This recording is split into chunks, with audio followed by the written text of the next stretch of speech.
And hello, students. I just got a real quick short video for you today. Since we're talking about analyzing websites, I want to talk about the Wave tool. Right? So the Wave tool, if you just search for Wave tool in a quick search, you'll see Wave Web Accessibility Tool. And if you click on that link here, there's also, of course, extension that you can put in. But we're just going to use the Wave tool right here. It'll ask you to put in a web page address. And so if I put in an address, so let's say hbpirates.org, our school website, you'll see in here that it will analyze this web page. Takes it a minute to think, and it will come back with so many different things. Now, right here it says that we have 7 errors, 13 alerts, and of course there's features, structural elements, all that other stuff. So there's a bunch of different things in here that we would have to address. So for example, there's 7 errors. All right, and then I would have to look under those different things. Now, of course, here I can go under styles and contrast to see some of these different things in here. So like, for example, this right here, there's no contrast, it says. Very low contrast. Right? Styles. If I go under here for the details, it'll tell me exactly what, because this is just a summary. If I start breaking down details, it says missing alternative text. So like right here, I can go to these areas that says empty from label, but I can scroll down here and look for alternative text that might be missing, right? And you may not see it right away. You might have to do some digging. So, for example, like these aren't showing up right away, but I can see this one. You have alerts down here. All right, it says redundant alternative text. So down here, these images right here would have to be addressed.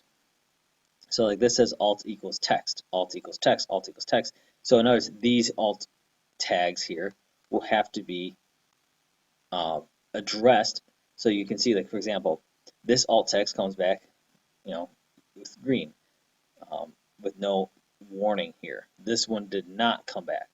So we would have to address these alternative texts that are duplicated, right? When we start talking about features and structural elements, these aren't so much a thing that you have to worry about. It's analyzing the web page itself. So here's some different things. So let's just say I want to then look at a different website. So let's say I want to do apnews.com.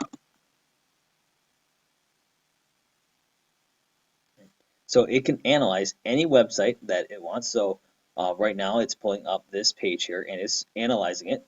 And you can see even this page, which is by the AP, is coming through with 153 errors. So that's quite significant.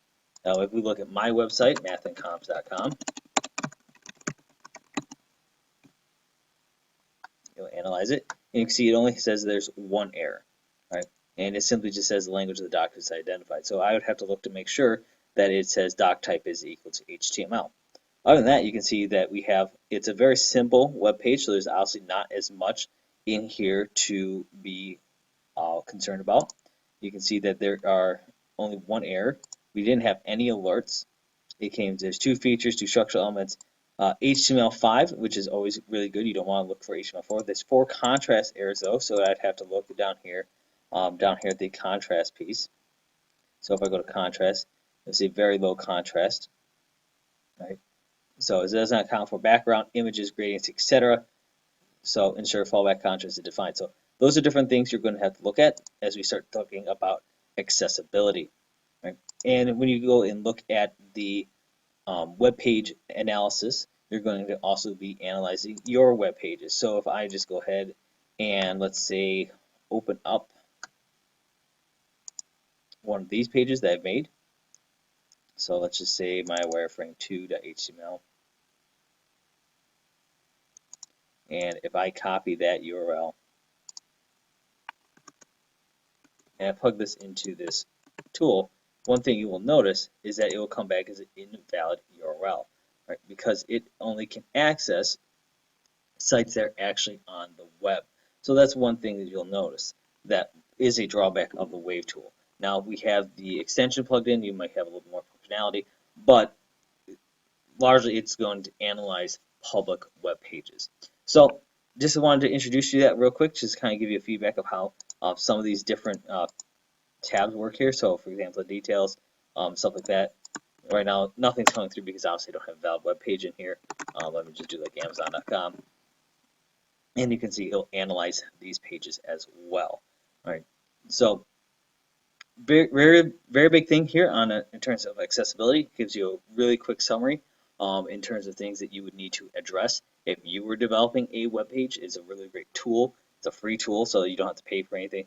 May not give you the best advice of how to fix it, but it does show you where those accessibility um, problems may occur.